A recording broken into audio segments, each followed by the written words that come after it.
All right, I just want to say it is a pleasure to have all of you here this morning. I have a lot of joy in my heart already. I hope that that is a recurring theme this morning for everyone. If we would, find a comfortable position, eyes open, closed in your hands, and let's all just take a deep breath in. And then let that out.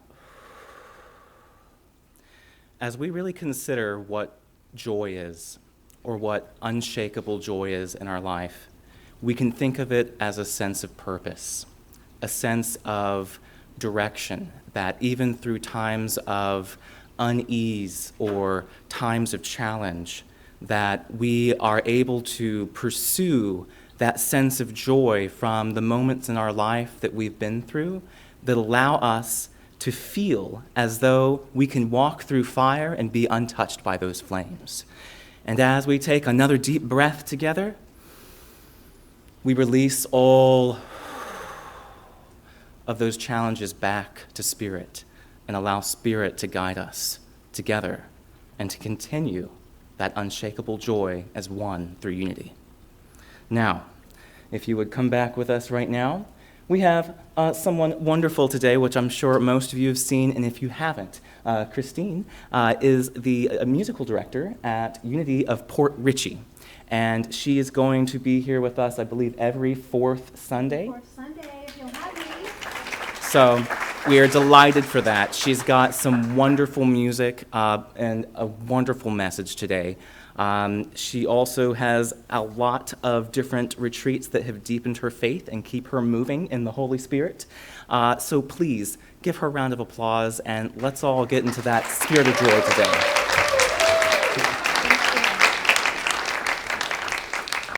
So I do just want to talk a little bit about me just for a second. I started, I really didn't have a church life when I was growing up. My mom and dad, I had a father who was a police officer, always on crazy hours, crazy details.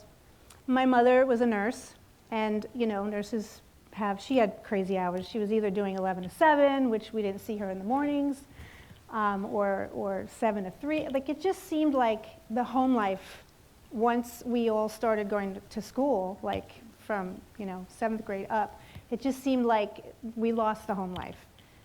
We didn't go to church. My father was all about doing good, being good. He was a disciplinarian, of course, My mother was more like, let the kids do what they want. She did not want to discipline us. And so I kind of went through my early childhood just sort of not knowing God, not knowing that I had this extraordinary power in me. I had no idea. I was afraid of everything. I just remember going to school and just feeling like I was the dumbest one in the class, I was like, I must be dumb because I can't, everybody seems so ahead of me. And as time went on, I became a wild child, Oh yeah, went down the road with, pot smoking and, not showing up for school and, writing, forging notes from my parents, Christine was sick the past week, that's why she hasn't been in school. We're talking really just, I was so I was lost, and there was just so much that I felt like I missed without that beautiful knowing that Christ is inside of us and that he left his light to us, and I had the light. It was just this puny little light that I didn't know how to grow it. And so it wasn't until I got married and I kind of messed up my education quite a bit, but I did wind up going to some college and some Catherine Gibbs typing school, which I hated. I was like, what am I doing here? But I did wind up finding myself and taking good care of myself and abstaining from all the drugs and the alcohol that was always offered. And it was, it was monitored at this point. It was so I met my husband, and we had a great life. We got together, and once I got pregnant with Nicole, I thought, I have to go back to church. I have to find I wanted instructions for my kids, you know. The things that, you know, it's always what you didn't get as a child, you want to give to your kids, right? So I was like, nope, these kids are going to have, you know. And so my husband was Catholic, and I had been actually baptized Catholic years ago. We did go to church like a few times. But yeah, so I joined the Catholic faith, and I learned so much about myself and God and Jesus and just everything about the Catholic Church I really loved. You know, I don't have anything bad to say about it because I found God there. Right? That's right. We all find him, her, it, you know, the love. We all find it somewhere. And so I started there. And once I had Nicole, I went through this thing called Christ Renews His Parish. And so Christ renewed me. I had this amazing priest, Father John, and he looked like Jesus.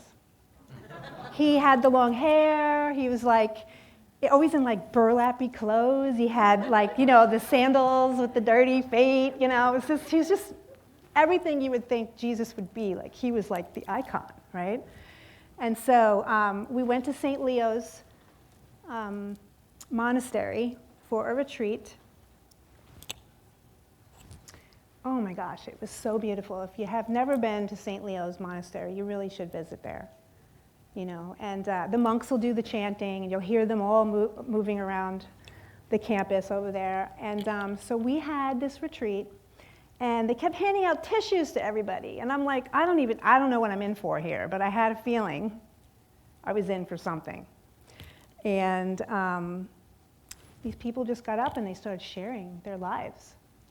And I just remember the depth of the sadness in so many of them, you know, and, you know, losing friends, losing family, wanting to kill themselves. I mean, these people gave like everything that they hid in themselves, right? All the shame and all the negativity, and they gave it out.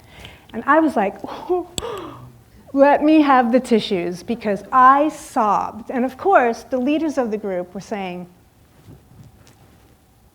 check out Christine, you know, she's breaking down. And I did. I broke down. I cried all weekend. I was like, I didn't agree to this, man. I thought I was going to come to this great retreat, and I was going to just be, you know, just like cheered up, right? Oh, no.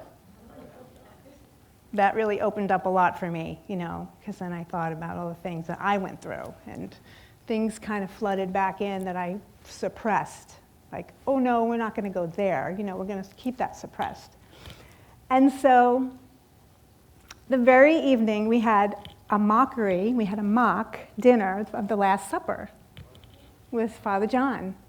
And all of us were just like sitting around this long table in this monastery. Like, can you imagine like how profound that was?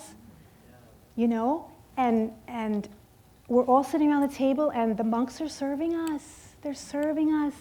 And the next thing I know, you know, we're getting our feet washed.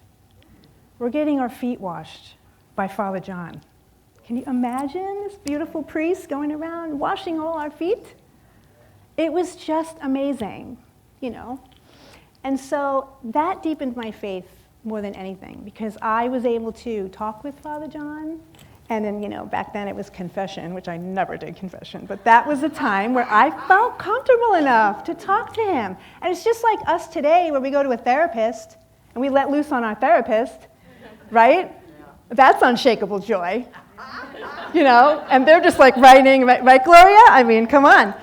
That is it's so wonderful to be able to just to let it out and feel safe and feel like, you know, you're not being judged. And feel like, you know, God truly is love. And he's love through us, through people. You know, every face in here. It's the face of God. You are the face of God, right? I mean, we've sung that one over and over again, right? And so that was a pivotal time for me. I had Nicole, I had her in classes, you know, I was working as a hairdresser. I was actually, at that point in my 30s, I was learning music. believe it or not, I was always somebody who loved singing to the radio. So, like, I was like, name that tune, I could just start singing it. And so when I met my husband, I didn't know that he was in the Air Force Band, and he played saxophone, and he had been in many bands. So he was like, hey, why don't you try, sing a song? I'm going to pull a band together. And at the time, I joined the church, and I was singing in church. I was learning how to sing. And I realized, like, I'm fitting in with these people. I can sing. Yeah, tell me what to sing. Give me something, right? So I made these great friends. Time goes on. I'm cantering. My husband and I have a jazz band. We're singing in beautiful restaurants. I'm singing all kinds of jazz music, which is, by the way, very difficult music to sing. But I enjoyed it, and that's where I started. And the kids would come to our gigs, and we'd have them at the table, and this went on for a long, long time. And that's such joy to me when I think about those times, because my daughter's 32 now, 28 and 32, both my kids. And I look at myself and I go, how did it happen? Right? I mean, we're all like you look in the mirror and you go, there's been a lot of time that's passed, and a lot of stuff we've been through, and we're still standing. And we're still able to push through and still find purpose in this life. And that's the unshakable joy that I'm talking about, is at every stage of our life, there's going to be something that steals your joy, but we need to find how to get back to being joyful, And children brought me joy. Music brought me joy. Time goes by, I get divorced, and found another way to have an outlet for music, which was a friend of mine that I met from New York in Florida. He was a professor from up there in New York, SUNY. And I just started singing with him, and he was like, I went into interview with him, and he looks at me and he says, I know you. You sing in the jazz place, blah, blah. So he knew me. And I was like, you know me? Like, I never really think much of myself. And I'm serious about that. I was like, you know me? He's like, yeah. When you came in, I thought, oh, she's going to interview me.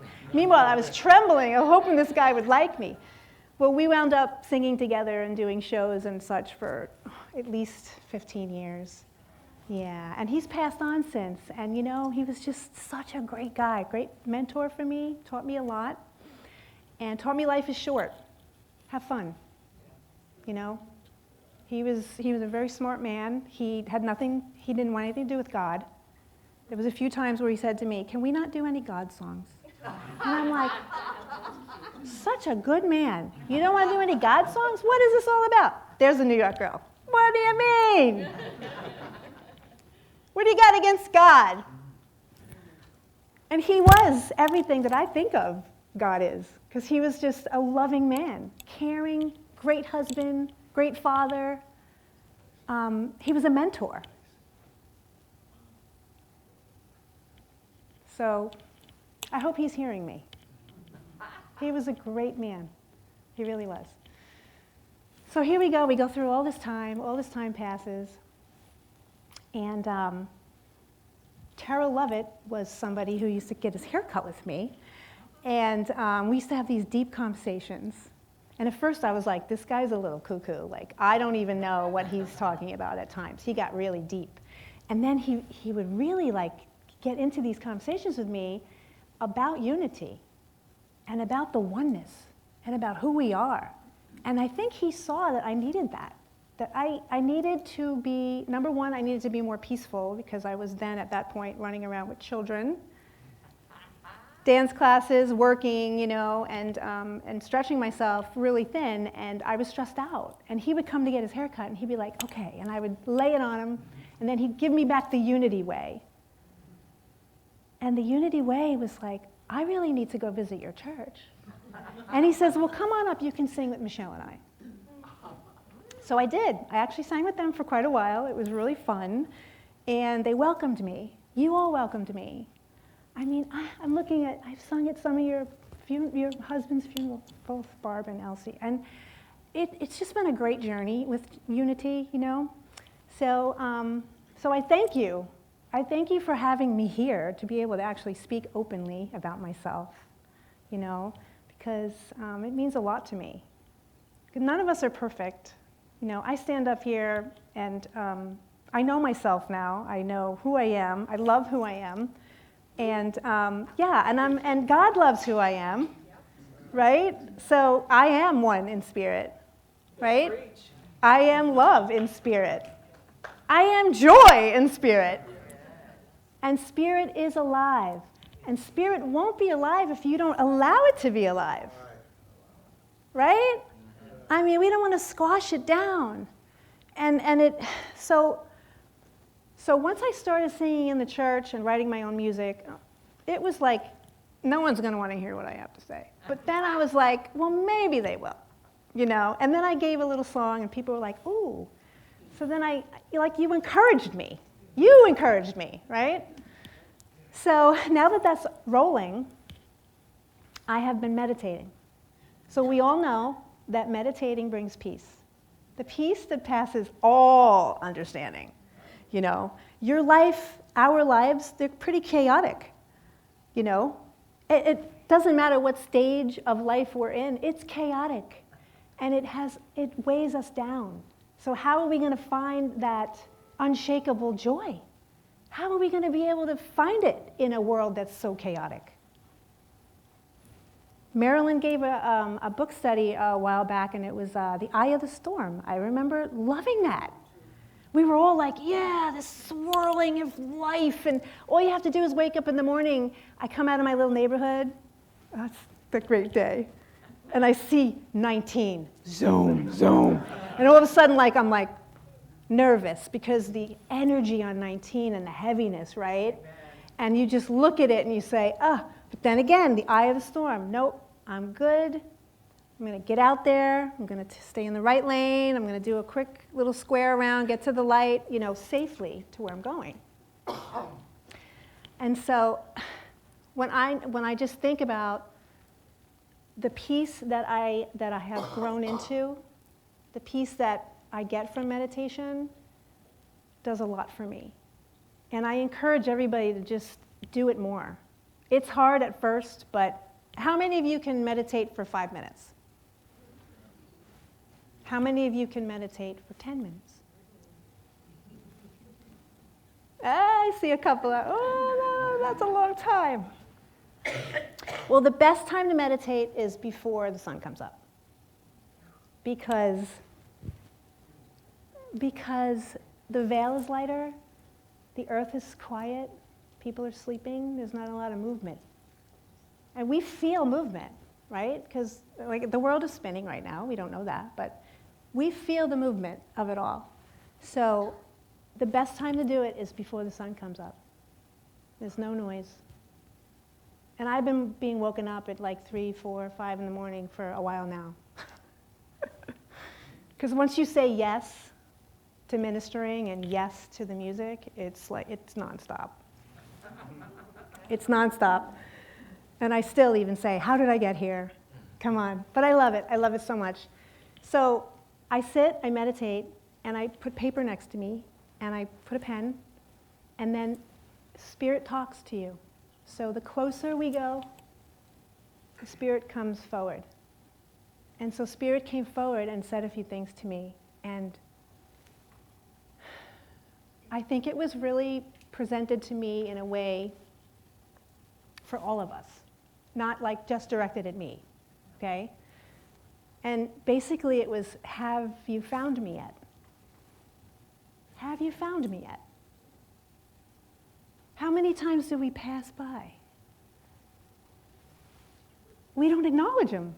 I mean, we're supposed to be doing this every day, the Unity way. Get up in the morning, thank you, God, for allowing me to be upright and be for you for the day, right? Because we're the soldiers. So I start writing, and it was just this crazy message. And I wasn't thinking, guys. I was just writing. And what Spirit was telling me was, why do you cover me up? Why do you throw, and the word garbage on top of me? Why do you bury me? Don't you know I love you? Don't you know I want to be with you? Don't you know we're supposed to be walking together? Right? Look what brother Jesus went through for us. We have that power in us. We have to visit it. Hello. We have to visit it. And those epiphanies come when you visit, right? But there's a chaotic world out there. So how do we get past that chaotic world so that we can hear the Holy Spirit talk to us? So super early in the morning, and I think also late at night when we do our gratitude prayers, when we go to bed and we just say, thank you, God, for the day, and wash the day off with the shower, and move forward, right? So to me, Unshakable Joy was a really good title for this, because through everything, I didn't let anything steal my joy. You know, I walked through all the difficulty and all the challenges, and I really was always a pretty happy person, pretty joyful person. But now that I'm older and my kids are gone, it's like, well, when the last one left, I wasn't very happy because I felt abandoned. I was like, I gave you girls everything and you just cut out on me, you know? But then as I started to, again, practice my faith and practice knowing that I am safe and I'm okay without them,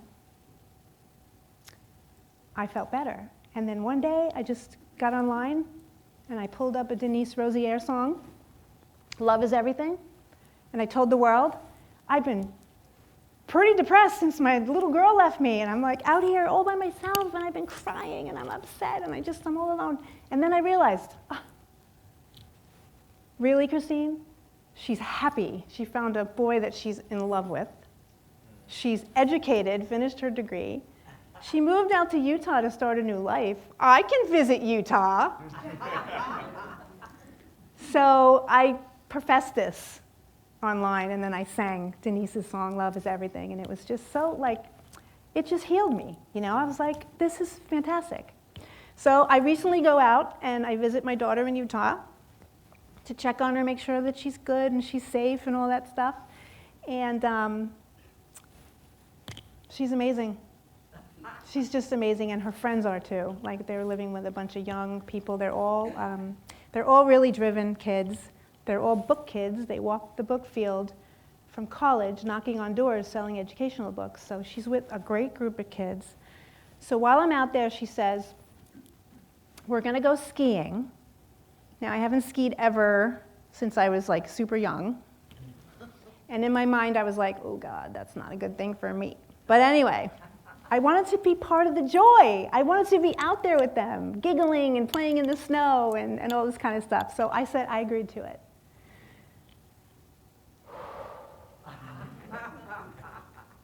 Talk about fear. And I know how to beat fear, you know? I know how to work the unity mind. I was like, you're going to be fine, Christine. You're going to watch all the other Susie chapsticks. You're going to get up there and you're going to be like skiing like it's no problem. Well, we get on the bunny trail and we get a little lesson. I couldn't get my skis to even, I couldn't do anything. So I just started going backwards. And I'm like, oh boy. Anyway, I get a little lesson. I'm now on the ski lift. So I say to the gentleman next to me, which is Katie's father-in-law-to-be, Andy, who's a ski instructor. He's like, now when we get off the ski lift, I'm going to lift you up, okay, and I'm going to help you get onto the snow. And I'm like, okay, yeah. I can do it. So we get there. He lifts me up, and I'm like, oh, I get out there, and I'm like, whoa, I'm doing it. And then he's beside me going, look, come on, crouch down, do this, do this, do this. I'm doing it. And I'm like, no fear, right? Wow. And then I hear him yell, too fast, Christine! Too fast! There I go. I was like, well, I just started standing upright, and I was thinking I was something else, And I wiped out. Well, we did this 5 more times. And the 5th time, I was like, well, actually the 4th time, I was able to get up by myself. Oh, yeah. And I was kind of a pizza skier, but it was working, and I was having fun. The kids, I could hear my daughter yelling, "Go, Christine!" Can you imagine? "Go, Christine!" Coming down the mountain, that's why I did it. Because it was the joy, the unshakable joy. I will get up on that ski lift. I will do this at 57 years old with knees that kind of hurt a lot. So we had a great time, and I came home, and I thought, that was just something that I'm so glad that I did. Not to mention I'm wrapping my ankle every day now. But it's okay, right? Because it's the belief. I could have said, no, I'm not going to go. I'm just going to sit back, let the fear take over me. But I went and I enjoyed myself. And it was just one of those moments that I'll always remember. Yeah? Yeah. But I didn't really go past the homeland. I went the bunny trail, then homebound, 2 little bump, and down. That was where I went. Then they all said, we're going to the higher. And I said, oh, no. I think my foot hurts real bad right now. So I never went. And I'm really glad because my daughter, Nicole, she had never skied before, but she's a yoga teacher. She's got great bones, She was up there falling down all over the place. And she was going up. And I just looked at her with this fear in my eyes, are you sure you want to do that? Oh, my gosh. So yeah, I wanted to just touch on something that I found. So the Philippians 4, verse 4 through 7, I found this and I thought it was really cool. Rejoice in the Lord always. Again, I say rejoice. God is always telling us, rejoice, enjoy. The Lord is near, right? The Lord is in us. He says he's near, but in unity, he's here. He's us. We're particles of that beautiful light, right? So he's in us, and he's created by him, God the Father. And then he says, do not be anxious about anything. I have to giggle. Don't be anxious about anything. Okay, God, that's kind of hard. It's kind of hard. But in every situation, by prayer, by repetition, like my song Peace Be, right? Peace Be, it's a daily practice. It's a daily grind, guys. Every day you have to do a little bit of it just to stay in the light and focus, and depending on how much you want to go into it. So it's our daily practice with thanksgiving, grateful as we are. And at that point, when we do all that, sitting with him, talking with him, or just being silent and listening, that's when we present God with our requests. God, I want to win the lottery. Every time I play the lottery and I don't get the numbers, I go, it's okay. It's the next time. I know it is. Thank you. Thanking him in advance, right? Doesn't have to be, the lottery, but, there's lotteries everywhere. And the peace of God transcends all of us. And I feel like we've just really got to work on getting that open heart and the mind to exchange itself properly. And every day gets a little bit easier and a little bit better. Because we're all going to face all the difficulties, right? I mean, there's difficulties everywhere. So I found a couple of things, and let's see what time it is. Okay, we have a couple moments here. So when I was looking at cultivating joy, all the positives came out. So the positives, like gratitude, right? And then we name all the things we're grateful for. Mindfulness and presence, focusing on the positive. So if you have 2 people in a room and one is negative and one is positive, The positive one's going to be like, too negative, gotta go. You get a person in the room, positive and positive, oh, that's nice. That's unity. If you get negative and negative, it does make a positive in algebra. But negativity breeds negativity. So it's so important to stay positive. This is a positive movement, right? This church is all about being positive. We sing positive music, we listen to positive music, and we encourage each other. We support each other.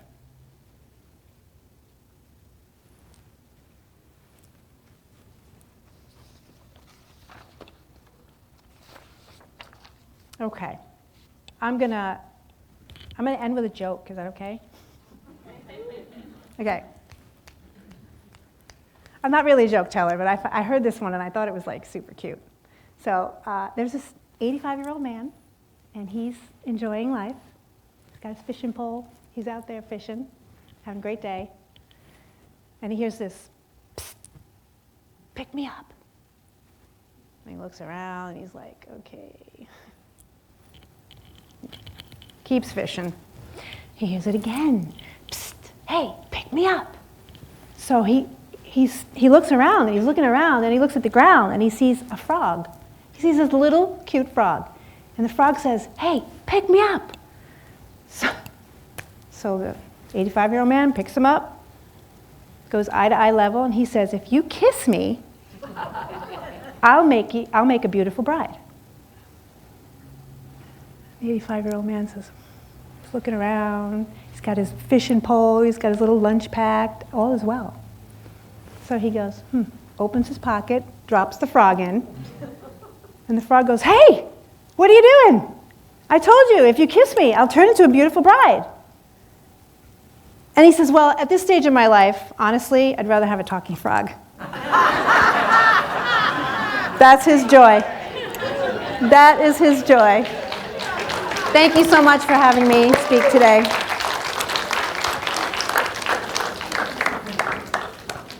We're just going to take 2 minutes. I'm going to give you 2 minutes for meditation. Okay? Deep breath. Now that we let it all go and we let it all flow, we just thank you so much. Father, Mother God, we thank you for this day, for this beautiful, beautiful day with all these lovely, lovely, joy-filled people that you sent to us in this one room here, and we just thank you so much for each and every one of us here today. And we know that you're providing for us, and you're moving us through this crazy place, and we just know in our hearts that we're safe, that we're fortunate to experience your joy, and we'll continue to experience your joy. As we breathe in, we exhale. We breathe in joy. Once again, we breathe in. And we exhale joy. And we say thank you.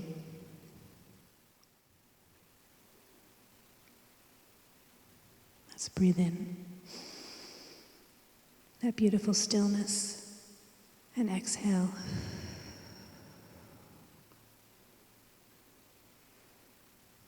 Breathe in one more time. The beauty and the strength. And release.